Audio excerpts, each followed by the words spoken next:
Hi guys, hi, hello, how's it going? How you doing today? Hopefully today finds you well. Today I am doing kind of a different kind of video for my channel, mostly because I typically will do a haul and retrospect every single month, and when I was going through my May videos from last year, there wasn't a haul in May, so I can't do a haul in retrospect because I didn't haul anything in. And I think the biggest reason for that is maybe for the same reason I haven't hauled anything in this month thus far, and we're in the very latter part of the month. I went to conference and I got a whole bunch of products that I brought into my collection that were gratis and not something I paid for. So I think that that's probably why I didn't bring anything into my collection that I paid for last May as well. So today I am going to revisit of some favorites and some flops from May 2018, you guys. That was my first May on this channel. I used to do faves and flops every single month, and as I'm going through the faves and flops from May of 2018, I thought it was very interesting that I still have a lot of these products that I talked about in that video in my collection currently, which is kind of scary to some extent, but also some of the flops ultimately became something that I really, really loved, and some of the faves ultimately became something I didn't really love. So I thought it would be an interesting video to happen upon, and I thought that you might like it, and let me know if you do. If you love it, I will continue to do them because I think that it's interesting to go back and see what we loved at one point in time and what we no longer love. In 2018, just a refresher course in my life. Hi, if you're new here, my name is Donna. I didn't start dabbling into makeup until 5 years ago. I am currently 45 years old, and prior to that point, I didn't wear anything but eyeliner. I didn't do skincare. I didn't do any of this 5 years ago. So this was one of my very first years in makeup. And obviously, I didn't know shit about makeup back then, and I still kind of am learning every single day about, products that I love and products that I don't love, and that's part of the reason why I no longer do faves and flops on a monthly level. As a matter of fact, I think I don't even think about it on a yearly basis either, because it really pains me to go back to those videos and see the things that I posted were amazing that just really weren't. And again, if you're new here, my name is Donna. I'm a lover of all things high-end, colorful beauty and self-care. I also work in the beauty industry at Ulta Beauty as a district leader, so I like to bring you all the education that I'm receiving in my position, because I receive a lot of education in my position. And I do those things through reviews on my channel, hauls on my channel. I do project pan, shop my stash, all the normal things that you're going to see out in the beauty YouTube realm, but I also just kind of like talking about makeup. So assuming you're here because you also like talking about makeup, I hope that you'll want to subscribe before you go. Let's jump into revisiting these 2018 faves and flops. I think you'll find it interesting. Okay, so we are revisiting my May 2018 faves and flops video. Like I said in the intro, I used to do these every single month. So I will link that playlist up in the cards for you if you want to go visit this video in particular or visit any of those videos. I am just forewarning you, they're a wee bit cringe, if I'm honest. It's a completely different person back then. Completely different person. But I did think that it was interesting, some of these things that fell on my list. So from the flops perspective, I talked about the e.l.f. liquid eyeshadow and the Glitterazzi liquid eyeshadow, and I will put those pictures up here because I no longer also have those in my collection. They were truly flops. I remember that e.l.f., I think it was called Molten Liquid Eyeshadow, used to take all the makeup underneath it off of my lid, and it just really wasn't anything special. It didn't stick around. It creased quite a lot. It was a pretty horrible liquid eyeshadow. And then that Glitterazzi one, I liked. It was by Hard Candy. I liked it. The color of it was fantastic. It was like this really purple, blue, kind of iridescent looking one, and it was good. It just wasn't good for me. I gave it to my daughter. My daughter still uses it and she loves it. The next thing I talked about was these eye crayons that I had gotten, I believe, from TJ Maxx. These ones I had just started getting into, like eye crayons and eye makeup, so to speak. And I will never forget recording that video because every time I said genitalia, I just did it. Every single time I said Jenna Taylor, it came out genitalia. And I was like, oh my God, why can I not get this out my mouth? So you can see me in the video go, Jenna Taylor, and kind of side-eye myself. It was so funny. These eye crayons were the worst. Normally with an eye crayon, it goes on, it's very nice, it kind of blends out really, really well. These ones were straight up oil sticks. And I swatched them in the video and then try to blend them. And you can see them just become this giant, nasty, dirty mess on my hands. They were the worst. I got them at TJ Maxx, and I will never pick up an eye crayon from TJ Maxx ever again unless it's from a brand that I know and love. Another one was the NYX Pore Filler Primer, which I still hate. I can't stand it. It's gross. It just doesn't have a really great feel to it, and it kind of comes out of the container looking like stringy and wormy. A lot like many other pore filling primers do, but that one specifically was kind of weird. It was very chunky. It didn't feel as silky as, say, Benefit Professional. One that I was really surprised still was in my collection that I mentioned as a fail in that video was this one. This is it's the Urban Decay Hi-Fi Shine Lip Gloss. This one you have to reapply like 500,000 times in a day. It just doesn't stick around for very long, and that was one of the reasons why I had it in my flops. Well, it's a lip gloss, so lip gloss is not going to stick around for an extended period of time, right? It's not something that is like a liquid lipstick. It's not going to stick around. I love this lip gloss, and I think the only reason why it's still in my collection is because it smells like Thin Mints. And that was a perk of this product in that video as well. It smells like Thin Mints, but this still smells like Thin Mints, you guys. And it still has the texture that it had way back in the day. And I cannot believe this is still in my collection. It makes me think I should toss it. But it still smells so, so good. It still has the same texture. It still goes on my lips the way I need it to go on my lips. And it doesn't do anything bad. Yes, I have to reapply it multiple times. Lip gloss is my thing. It's my jam. It's where most of my lip looks are a lip liner and a gloss on top. I hardly ever use a liquid lipstick. I never use a liquid lipstick. I hardly ever use a bullet. Gloss is my thing. So, like, I have kept this in my collection. It's probably bad. Don't judge me. But it still performs really, really well. It's still beautiful. I like it. I like it now. I don't know why I ever thought that this was horrible. Another one that kind of surprised me was still in my collection because this goes on your eyeballs. Is this. And this is the Too Faced Glitter Pop Peel Off Eyeliner. I don't even know if you can purchase these anymore, if I'm honest. But I said that this kind of sucked because it was the hardest thing to get off and kind of hurt. I will say that that is accurate to some degree. It is pretty difficult to get this off of your lids space, but you can get it off without it hurting. I have found that if I go in with a micellar water that has, you know, that oil kick to it, the waterproof makeup removers, then this comes off. I also found that if I utilize my Clinique Take the Day Off balm, this comes off. So it just depends on what kind of cleanser that you're using.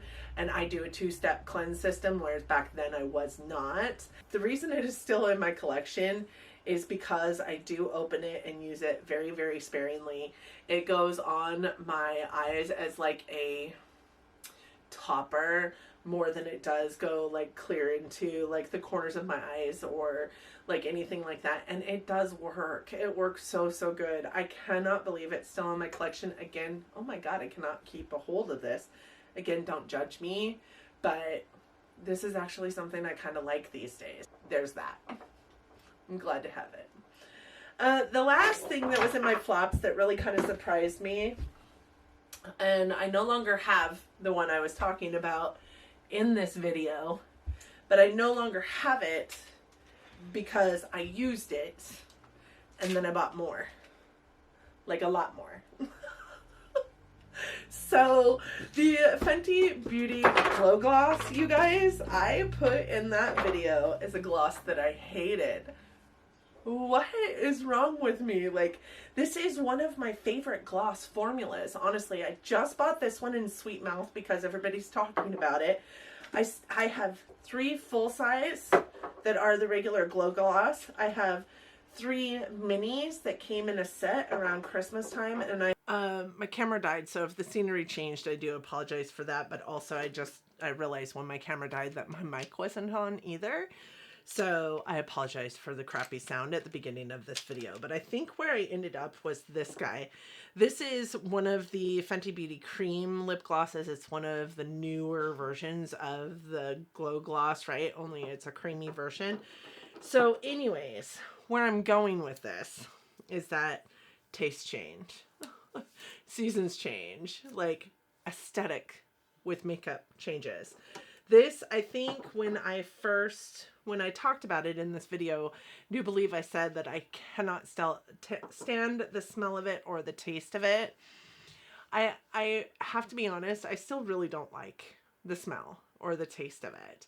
But it is such a glorious gloss, and that smell and taste kind of go away after being on your lips for, you know, a certain amount of time, and they're beautiful glosses.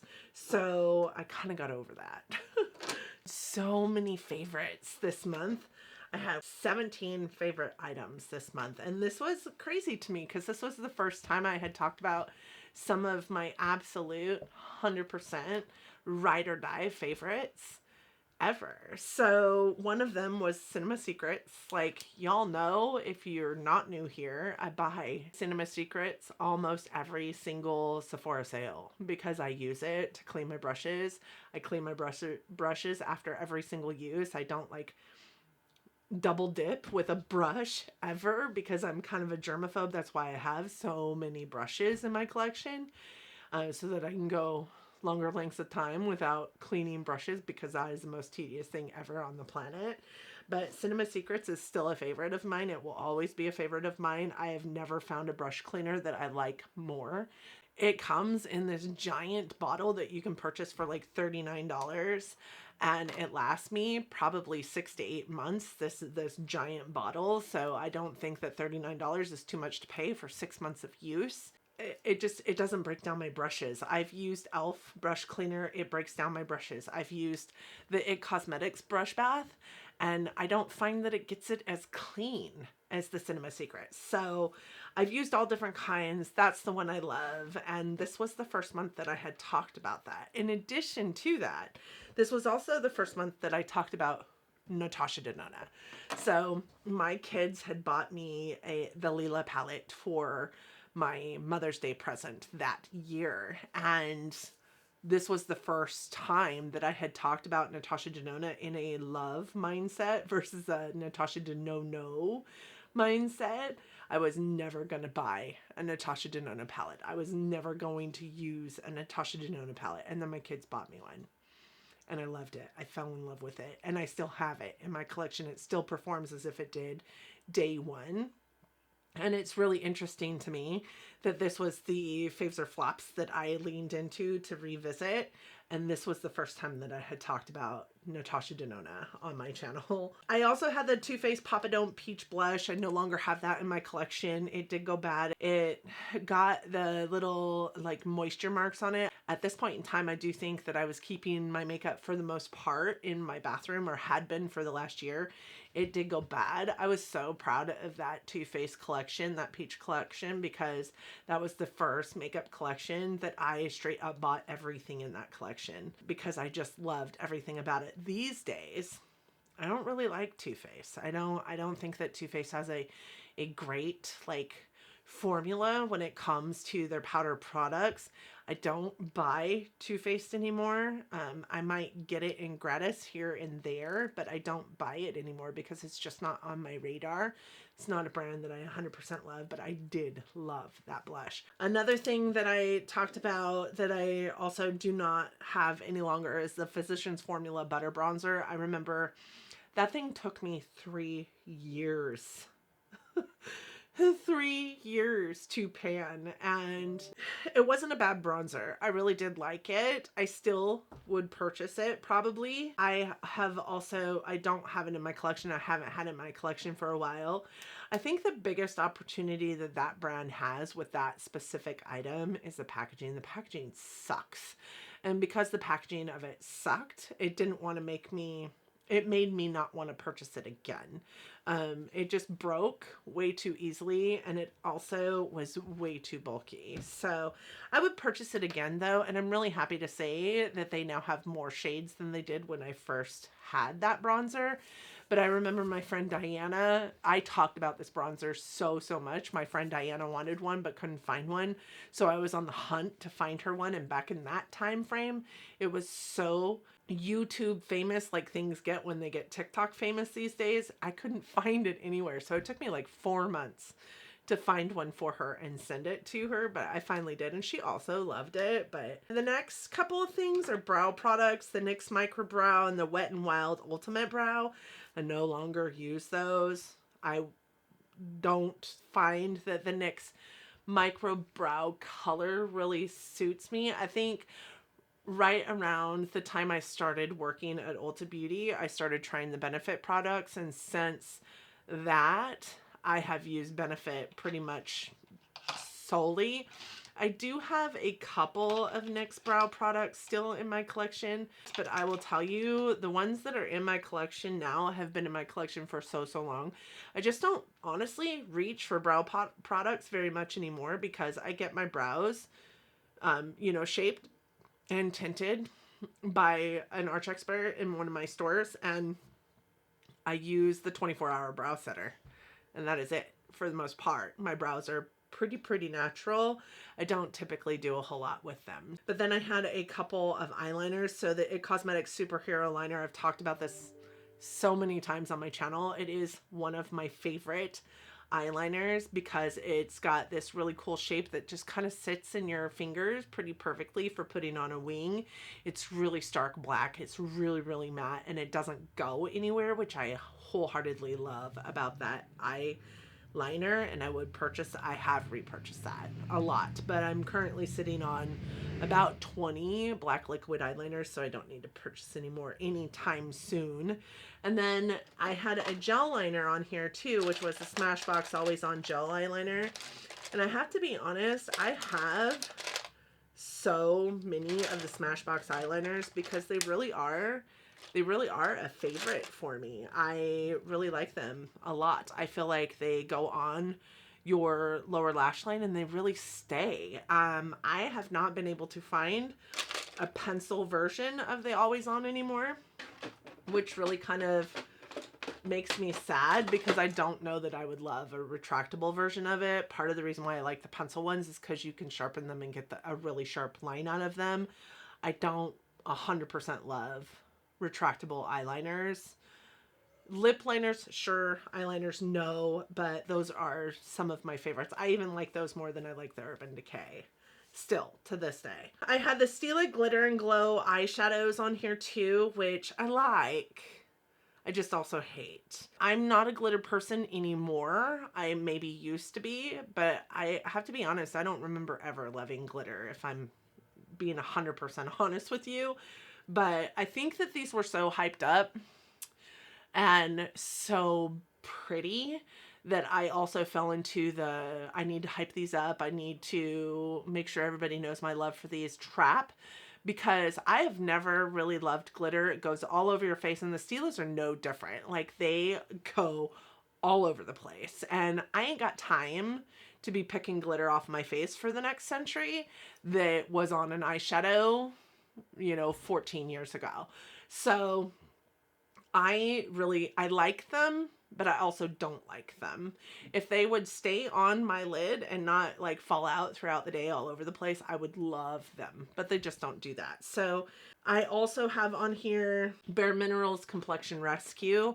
This is still a favorite for me. I am a very lightweight, like almost sheer to light coverage kind of person most of the time. Bare Minerals Complexion Rescue is by far hands down one of my favorite for that light to sheer kind of foundation look. This is really great to your skin. It has SPF of 30. It's got kind of like a gel-like consistency. The one thing I hate about this is that consistency, because you can't really use a brush or a sponge to put it on. You have to use your fingers. And if you know anything about me, you know I hate touching makeup. So there's that. But I feel like it does such great things for your skin. It makes your skin look really good. It makes your skin feel really good. And the effects of it are lasting. If you slept in this, it would not impact your skin like a lot of other foundations would do for you, but it gives you the same kind of coverage as a light to medium coverage foundation. You can build this up, whereas a lot of other skin tints you really can't. Another thing I talked about in here is the Beauty Creations Longwear Matte Lip Gloss that we had received in a BoxyCharm, and the Smashbox Vlada lipstick. It was a liquid lipstick. You guys, I don't know what I was thinking with these things. Number one, that Vlada lipstick was like a peachy metallic lipstick. What the hell? What the hell was I thinking that looked even remotely good? I loved the look of it. I loved how pretty the lipstick was. Not on my face. I don't know what I was thinking with that. I would never, ever today buy a metallic lipstick. And I certainly would never, ever today buy a metallic peach lipstick. It was pretty. Stupid. The other one, the Beauty Creations Longwear Matte Lip Gloss. I think the reason why I like that is because it was a beautiful kind of like burgundy tone, and I really kind of dig me some burgundy lips. I don't look good in burgundy lips, but it was also a liquid lipstick that really felt like a gloss. It wasn't sticky or shiny like a gloss. It was definitely matte. It felt like a lip gloss in its comfort, but looked like a liquid lipstick and didn't budge like a liquid lipstick. But when it did start wearing away, it wore away really, really poorly. I also had the Algenist Moisturizer in here, which is still, Algenist was at one point in time my very favorite skincare brand. I do have different skincare brands that I love so much more than Algenist these days.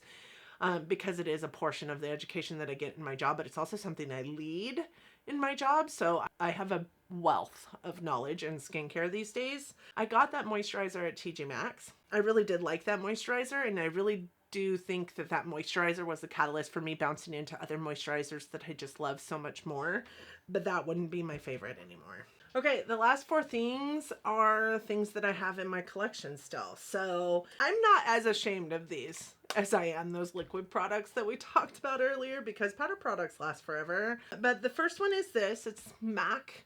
It is their Mineralized Skin Finished and Soft and Gentle. Obviously, this is old.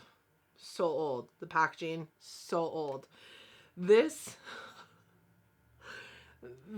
highlighter I used to use as an all-over face powder. Again, I did not know what the hell I was doing, but this is so, so pretty, you guys.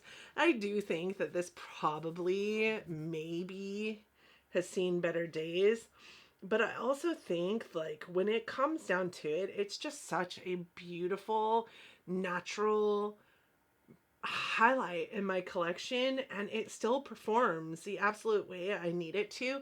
It looks a little rougher for the wear on top, but it's not got the moisture bumps, and it's not showing any visible signs of age.